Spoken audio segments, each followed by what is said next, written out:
আছো।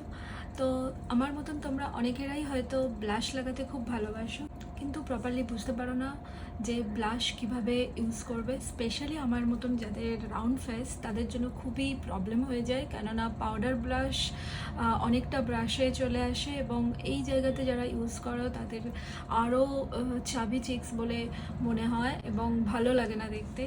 তো এক্ষেত্রে আমি বলবো যে গো ফর লিকুইড ব্লাশ, খুবই কাজে দেবে তোমাদের যাদের আমার মতন রাউন্ড ফেস। আর একটু ক্রিমি ব্লাশেও তোমরা ইনভেস্ট করতে পারো। আমার কাছে লিকুইড ব্লাশ আছে, বাট ক্রিমি ব্লাশ দিয়ে আজকে তোমাদের একটা অ্যাপ্লিকেশন প্রসেস দেখাবো যাতে তোমাদের খুব হেল্প হয়। এবং আশা করি তোমরা যারা রাউন্ড ফেস বিউটি আছো তারা ব্লাশ খুব ভালো করে অ্যাপ্লাই করতে পারো যদি এই ফর্মুলাতে তোমরা ব্লাশটা অ্যাপ্লাই করো। আমি এই ক্রিম ব্লাশটা ইউজ করছি। এটা কে বিউটির একটা ব্লাশ, ক্রিম ব্লাশ।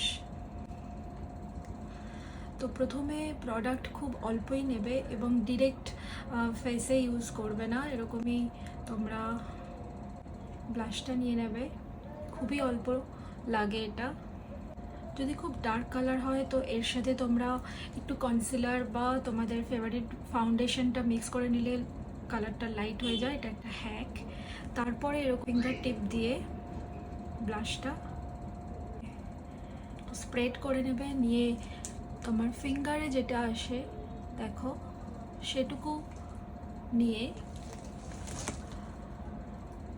এই যেখানে তোমার জুলফিটা স্টার্ট হচ্ছে এই হাই পয়েন্টে, সেখান থেকে স্টার্ট করে তুমি চিকবোনের দিকে আসবে লাইক দিস। ফার্স্ট একটু বেশি হলো লাইটার, তারপরে আরও লাইট করে এখানে, তারপরে এরকমই ড্যাব ড্যাব ড্যাব ড্যাব মোশনে তুমি ব্লাশটা স্প্রেড করবে।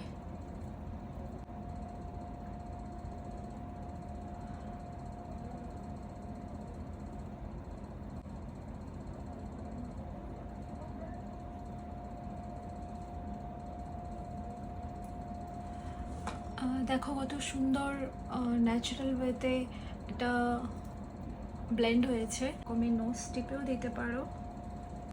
প্রপারলি ব্লাশ ইউজ করলে খুব সুন্দর একটা হেলদি গ্লো আসে, মনে হয় যে স্কিনটা খুব সুন্দর গ্লো করছে, আর একদমই ওভারডু মনে হয় না, অ্যান্ড তোমার খুব একটা ন্যাচারাল মেকআপ ফিনিশ আসে। তো আশা করি তোমাদের এই প্রবলেমটা সলভ হবে। এরকমই করে তোমরা 3 স্টেপে ব্লাশটা অ্যাপ্লাই করতে পারবে, অ্যান্ড তোমাদের রাউন্ড ফেস তাদের এই অ্যাপ্লিকেশনটা খুব হেল্প হবে। এরকমই কোনো ছোট্ট মেকআপ টিপস নিয়ে কোনো একটা ভিডিওতে দেখা হবে। টাটা, সবাই খুব ভালো থেকো।